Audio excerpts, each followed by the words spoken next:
Now, on 105.9 FM and streaming worldwide on the WMAL app. O'Connor and Company. 6:07, it's O'Connor and Company here this Friday morning in your nation's capital on a busy news day. Let's start coming up moments from now with Sean Kennedy, Virginians for Safer Communities. Steve Descano, your Commonwealth's attorney in Fairfax, once again letting out more violent criminals. 7:05, Jen McDougall was at that Arlington School Board meeting. The tide is turning for Winsome Sears in this campaign, and last night could be the very tipping point for victory. 8:05, Jane Hampton Cook, friend of the program and presidential historian. She wasn't woke enough for the Smithsonian. She'll tell us that story. And then at 8:35, your U.S. attorney for the district, Judge Janine Pirro, give us a firsthand update on the crackdown on crime here in your nation's capital. That's a loaded morning. I'm glad I got Patrice Onwuka to be my sidekick. Good morning, Patrice. Good morning. Happy Friday, Larry. Indeed, indeed. And, as we connect here with Sean Kennedy, I do want to just reflect. For those of you who were just waking up, maybe you didn't catch the news yesterday. Winsome Sears did show up at the Arlington School Board meeting last night. She gave an impassioned speech protecting women and girls in their private spaces and locker rooms against the gender activists. There was a person in the crowd with a sign, the protesters, the left-wingers, and the sign read, "Hey, Winsome, if trans kids can't share your bathroom, then blacks can't share my water fountain." Oh, that is so disgusting. I mean, so disgusting. And just describe who this person was, Larry, because I think that's important. Oh, yeah. It's an elderly white woman. I would say she's in her 60s. White woman, activist, all of Julie Gunlock's neighbors. Yeah. Yes. So that's who they are. This is who they are, and this is who listen, elections are about choosing. When you go and fill in that little box on the ballot, you're picking whose side you're on. You're either on Winsome Sears' side, a veteran of the United States Marine Corps, a first-generation immigrant from Jamaica, a woman who has, succeeded at so many levels, or you're on the side of Abigail Spanberger, who counts this woman as one of her soldiers in the fight. They choose your sides wisely.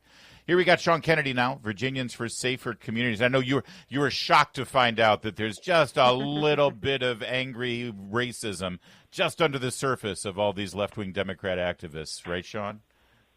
I mean, it's really, there's no, I can't believe there's gambling in this establishment. It's just really, You have to let a grown man who is a convicted sex offender must be able to go into a little girl's locker room. Otherwise, blacks can't use my water fountain. That's the message Richard of Abigail Spanberger now. Richard Kenneth Cox is the MLK of the Arlington County. The Rosa Parks. The Rosa Parks. I'm sorry. Yes. He is breaking down barriers. And of course he walks the streets and peering over bathroom stalls.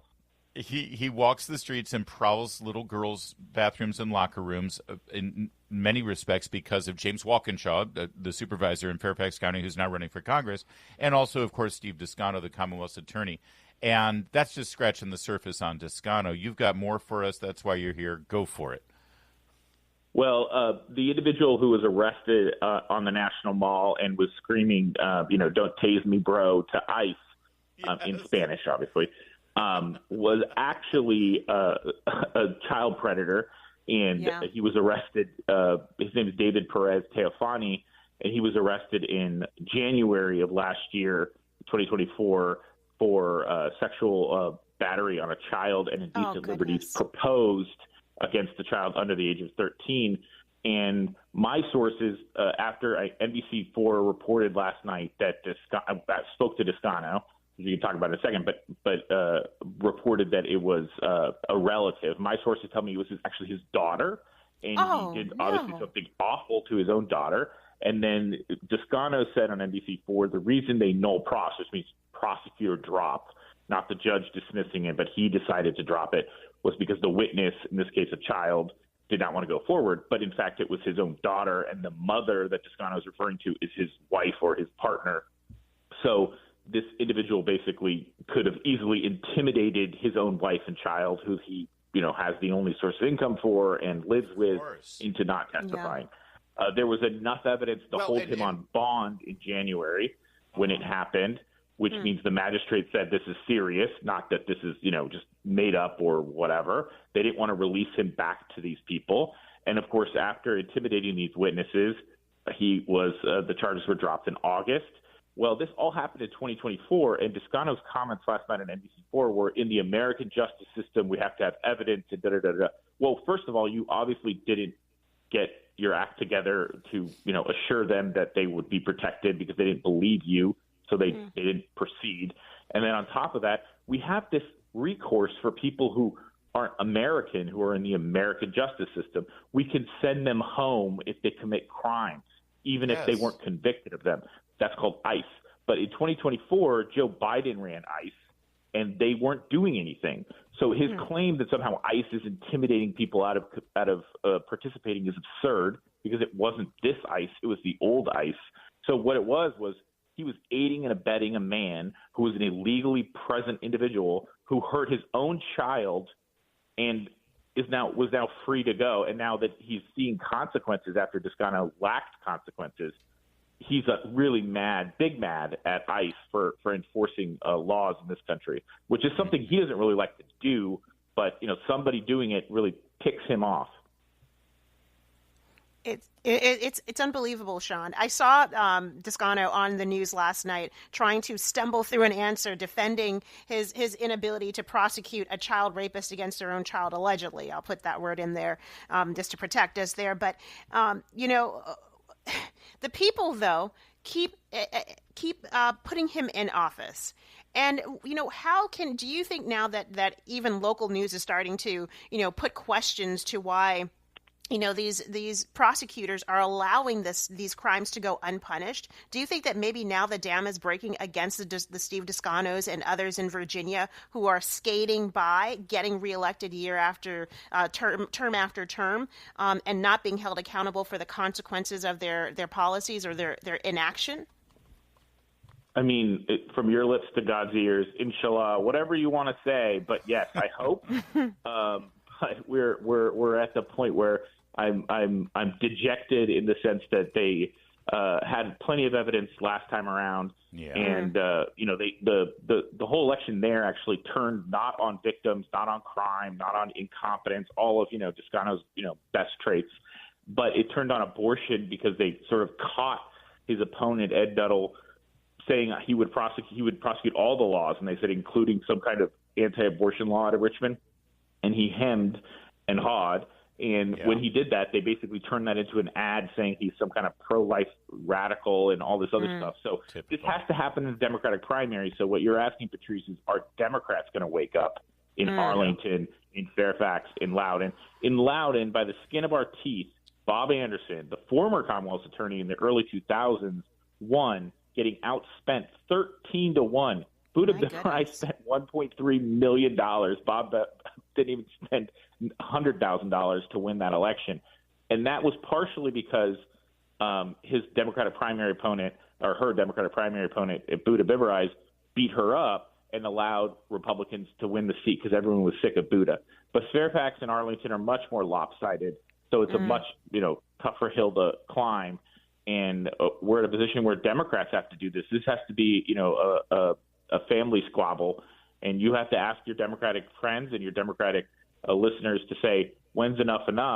And I hope that all these incidents, the toddler case, this is what's funny about this ICE case, is that Descano goes on the news and puts his own face on it, doesn't even put out a press statement. He himself sits down with Julie Carey or stands up with Julie Carey. But he did not say one word, did not issue one press release, did not leak anything about the toddler snatching. That guy had 30 charges on him before that, including attempted murder cases, and not one of them was prosecuted. And he didn't say a dang thing. And now he's out there bashing ICE because he can get what he thinks is political points for it. So that's where, we stand with Steve Descano. I mean, I want to see what Parissa Dagani Tafty, the prosecutor in Arlington, has to say about Jane Crow over there at the Arlington County Board. Yeah. I mean, we have already seen a number of county supervisors come out on Twitter going, "This is crazy. Don't say this." I mean, some Black Lives Matter groups out of Richmond are ticked off too. I mean, when are these people going to say, "Look what you've created. You've created these crazies"? Let's be clear, Sean. They're upset because it got bad publicity and it got a negative reaction. They said nothing until the pushback. They're not outraged by the contents of the sign. They're outraged that it makes them look bad. Sean Kennedy, thanks for joining us as always. Thanks, Sean. My friend. WMAL, making sense of the news. Live from the Home Paramount Pest Control Studios. Home Paramount, the leader in pest control since 1939. We continue our march through the morning news cycle. Remember the story of the dude in the Vineyard Vines tight shorts, pastel colored with a pink polo shirt. Yes. And I believe loafers, some type of boating shoe. He hurled a Subway sandwich at a federal law enforcement officer in the District of Columbia and then pranced away. He's very upset. By the way, he was an employee of the Justice Department. Formerly now, right? He's been summarily fired, yes. But he was very upset that there were federal law enforcement officers enforcing the law and keeping the city streets safe. There's now a mural, a likeness of him painted on a wall as a sign of resistance. Although I have to say, I'm sorry, I've already misspoken. It's not of him. It doesn't resemble him in any way whatsoever. Gone are the pastel tight shorts. Gone is the pink polo. Gone is the weak-wristed. Yeah, Yes. I mean, there's a mural of some dude he looks like a thug Antifa. He looks jerk. like an Antifa. Yes, he's Yeah. an Antifa thug wearing a cap backwards, a mask covering his face, and a black shirt. About to hurl, like he's hurling a ball. He's actually hurling a Subway sandwich It almost looks like a joke, like a satire, right? Like Subway did this to go viral. You know? Well, I mean, that's a good question. Was it intentional? Was it meant to be a rallying point, or was it meant to mock this guy, Charles Dunn? Well, the Washington Post is taking it very seriously, Patrice.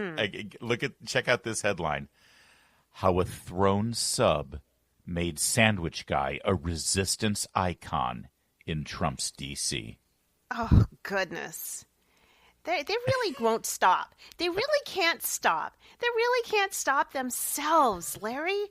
These people are so they're dense. They miss. I mean, we literally just talked to Sean Kennedy about illegal immigrants snatching babies, or one who's allegedly molesting his own daughter. Right? Yeah. But this is where they want to place their focus and find a hero. Find a hero in someone who I don't know. I've given up. Well, they listen. A 37-year-old white DOJ employee who hates law enforcement. You got to love a Justice Department employee who hates cops. By the way, that's always a good sign.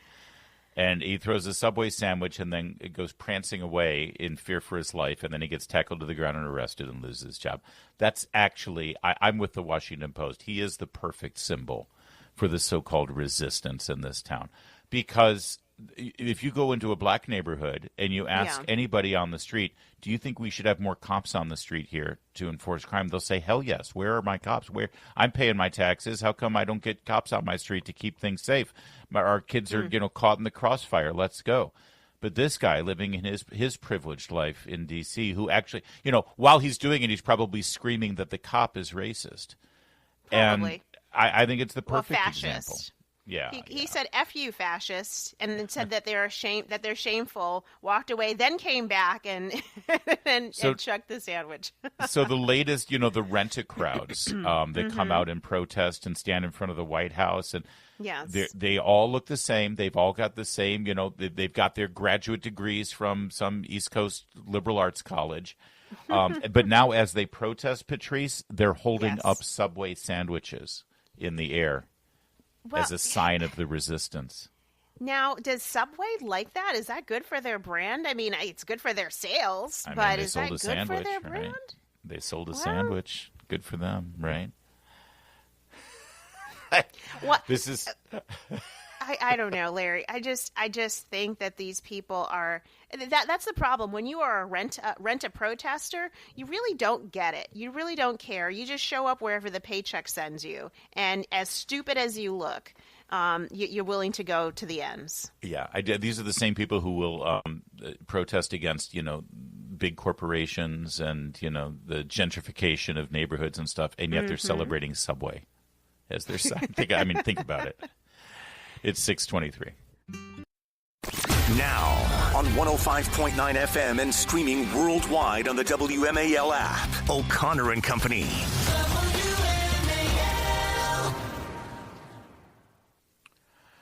It's 6:37 now on a busy Friday morning. We're going to get to the details of last night's Arlington County School Board meeting with Winsome Sears in just a moment. Also at 7:05, we're going to speak with Jen McDougall, a Virginia mom who has a vested interest in changing these transgender policies in Arlington. She'll tell her story. At 8:05, we're going to speak with Jane Hampton Cook, who has her own story about how the Smithsonian determined she wasn't woke enough for them. And then at 8:35, Judge Janine Pirro. She's your U.S. Attorney for the district. It's Larry O'Connor with Patrice Onwuka. Morning, Patrice. Good morning. Happy Friday, everybody. Yeah, amen to that. It was quite a scene. There's been a growing parents movement in Arlington County after one Richard Cox, the sex offender, convicted sex offender, who insists on continuing to invade girls' private spaces. He was caught at the Washington Liberty High School locker room on an open swim day in the girls' room, exposed himself to a 9-year-old girl. Disgusting. And again, while claiming that he is a transgender individual, he has not been convicted of any of these recent crimes, although, again, I want to reiterate, he is a convicted sex offender and has been protected by the system and protected by the policies of the Arlington County School Board. That was up for debate last night at the school board meeting, and Lieutenant Governor Winsome Sears, of course running for governor, decided that she's going to take a stand for parents and for women and girls and for common sense. Yeah. Take a listen to Lieutenant Governor Sears. Good evening. My name is Winsome Earl Sears. I'm a Marine. I am a mother. I'm a grandmother. I'm an immigrant to this great country. It was my job growing up in Jamaica to dust the picture of Dr. Martin Luther King Jr. I also served as vice president on the Virginia State Board of Education. I have sat where you are sitting, and let me tell you, what is happening in our schools right now is just wrong. It's dangerous, it's insane, and it has to stop. Here's the truth. There are two sexes, boys and girls, and for generations we've understood this, that they deserve their own sports teams, their own locker rooms, their own bathrooms. That's not discrimination, it is common sense. But here in Arlington, the trust between parents and schools is being broken. When girls lose their privacy, when boys are punished for speaking plain truth, when parents are silenced for simply asking questions, that's not education, that's indoctrination. You are one of the 5 Nova school districts who have been found in violation of Title IX. Title IX was written to protect biological girls' spaces and opportunities on the basis of biological sex, not gender identity. And by refusing to reverse your reckless policies, you are failing our daughters and risking losing millions of dollars in funding our children. This is not theoretical. Right here in Arlington, a convicted child sex offender walked into a high school girls' locker room and exposed himself to young girls. That is the reality. That is the danger. And it's about keeping schools focused on reading, writing, and math, not ideology. As governor, I will not stand by while political correctness tramples over science, fairness, and safety. I will continue to fight for all students. I will continue to fight for parents. And I will continue to fight for the values that make Virginia strong. Our children's lives are not a game. Thank you. Thank you for your comments this evening. Not a game. There you go. And of course, the rules were that people weren't allowed to applaud, although there were quite a few people who shouted and said, "That's I, Governor. Good job, Winsome." There you go.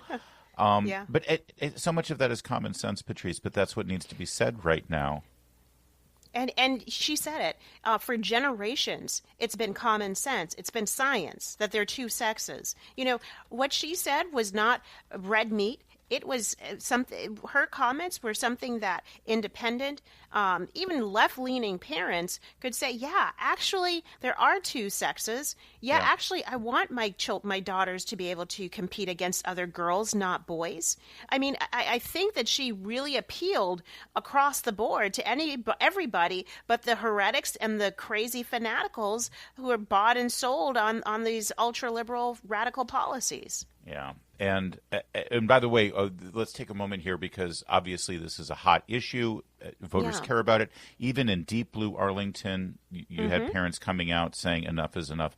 So, of course, we want to play for you what Abigail Spanberger has said about this issue. So let's go right to the I'm sorry. She hasn't said anything about this. She refuses to comment.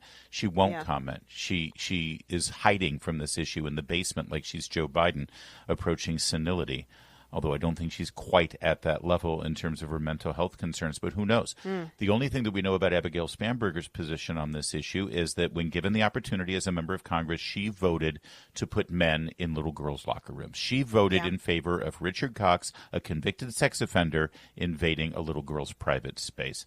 At the meeting, there were many, many protesters trying to hate on Winsome Sears, trying to uphold these radical policies. And one woman gained a whole lot of attention. She was carrying a sign, and let me read it for you. It said, "Hey, Winsome, if trans can't share your bathroom, then blacks can't share my water fountain." This was a white woman in her 60s, I want to say. Liberal, and immediately drawing on Winsome Sears' skin color. By the way, I don't think at any point did any of us point out the fact that Winsome Sears is black. It's not a big deal for us because we're judging her on the value of her positions and her character and her ability to lead.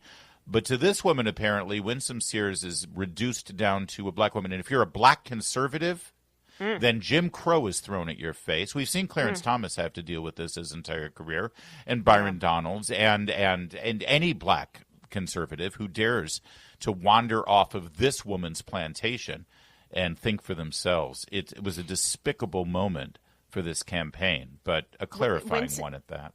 Absolutely. Winsome Sears wrote on X, "I'm disgusted but not surprised. This is the, quote, tolerant, quote, unquote, left Abigail Spanberger defends. Yes. I'm the sitting lieutenant governor, second in command of the former capital of the Confederate States.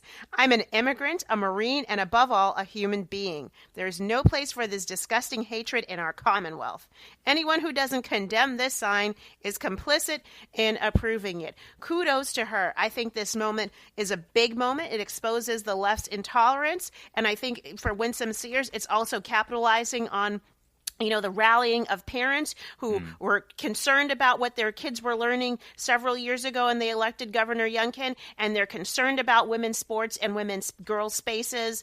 And I think this is a pivotal moment in this race. I think so, too. You got to choose your side. Are you on the side of the woman with the racist sign, which would be Abigail Spanberger's side, or are you on the side of Winsome Sears? Also, by the way, real fast, 7:05, our guest, Jen McDougall, was at that meeting last night. Yeah. She spoke as well, and she has a vested interest in this issue because it was her daughter, her 9-year-old little girl, who Richard Cox exposed himself to in that locker room, and she will tell her story. She is the one who Abigail Spanberger doesn't care about. If Abigail Spanberger has her way, Jen McDougall and her daughter will be one of thousands of women who are harassed and who are exploited by people like Richard Cox.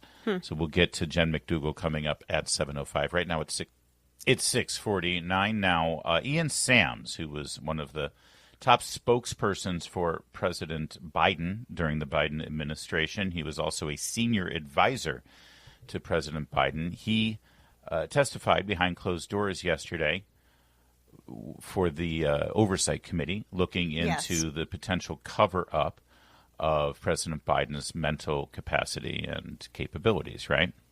Ian Sams. You remember him. He was in the news a lot. He was, right? Glasses, bald head, skinny, kind of a slim neck. I won't call it what people call... Pencil neck? I wasn't going to go there. Is that a slur? Well, you did. All right. Let the record reflect. Patrice called Ian Sams a pencil neck. I said slender neck. Ian Sams testified yesterday behind closed doors, but some of his testimony has been revealed. He worked for over 2 years in the Biden White House. Again, senior advisor and deputy spokesperson. And he met with Joe Biden twice over the course that is insane. 2+ years. He was a key spokesperson for President Biden. Yes, he was. And one of those times, advisor. Larry, and an advisor. One of those times was only one of those times was in person. If I've read it correctly, the other was virtually. But regardless, for 2 years, you've only met with the president twice. I mean, they lied to us so badly because I've seen plenty of television hits where Ian Sams was claiming the president was his vitality was strong. There's no loss and deterioration of his mental capacities or physical capabilities. So when was he lying to us then? Is he lying now? I mean, that's the question. Either way, there's a lot of lying going on. James Comer, the chairman of the Oversight Committee. I mean, I can't say this enough. I want to say this one more time so everyone understands. Ian Sams, who was the White House spokesperson for a significant amount of Joe Biden's time as president, interacted with him 2 times. 2 times.